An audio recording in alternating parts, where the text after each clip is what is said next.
Welcome back, everybody. 7 Minutes for Seniors. I'm Chris Wilson with Modified Independence, here with Ashley Michaelis, Empowered Voice Rehabilitation, from her world headquarters in my kitchen. in the dining nook. So this is our second segment of 7 Minutes for Seniors. In the previous segment, we learned about you, found out that we're both from the same place. It's great. I'm still trying to recover from Monday night. I stayed up too late watching the game, but it was worth every minute. Second segment, a little bit more about how you help seniors. So the question is very simple. How do you help seniors? So there are a lot of ways that speech-language pathology can help seniors. Because our field is so broad, there are a lot of different things that we can do to help with various different things. So when most people think of speech-language pathology, they think of generally they think of somebody who is in the school system that maybe can't say their R's or has a lisp and needs speech therapy services. But there's a lot more to our field than that. So,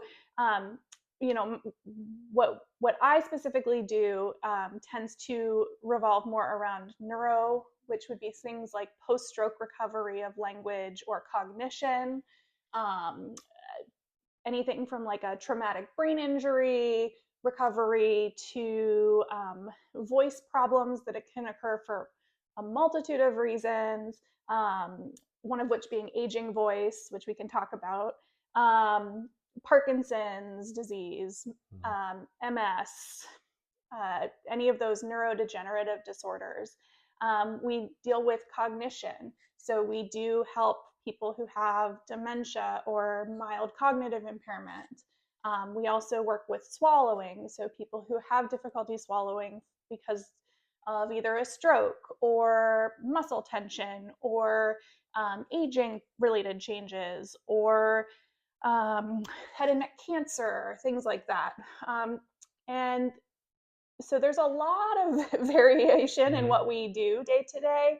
And there's a lot of different ways we can help seniors with those things. So anybody who's having difficulty with their voice, with their swallowing, with their speech, with their language skills, or with their cognitive skills would fall under our realm. And you had a tool when we were at the canopy. It looks like an NG tube, but it's a scope, right? It's a scope. And you recommended that to a modified barium swallow.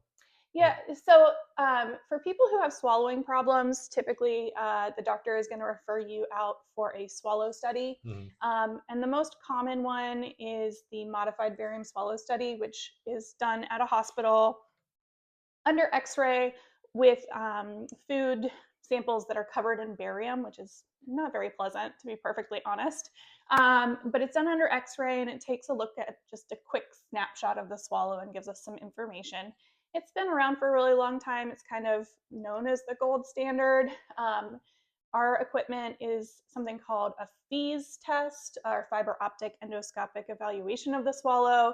It takes a little camera that we kind of place through the nose very gently, take a look down at the swallowing mechanism, and have you swallow regular food not coated in barium, which is great. And we can see exactly what's going on with the swallow. It doesn't place people under any kind of radiation, so it's really a safe procedure.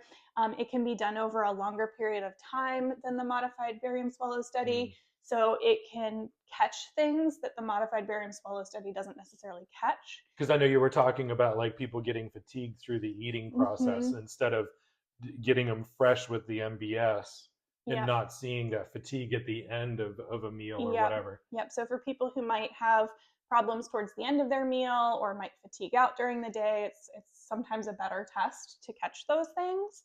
And it just gives us a little bit of different information from the modified barium swallow study and can be really helpful for treatment planning purposes. So so of all the things that speech therapists do, what's your favorite thing to work on? So my passion area is voice. Because I started out my undergraduate degree as a vocal performance major and ended up having a vocal injury and got into speech language pathology because of that. But our voice is so integral into what we do on a day-to-day basis, our identity, if you think about if you lost your voice kind of permanently, you wouldn't be able to necessarily do your occupation.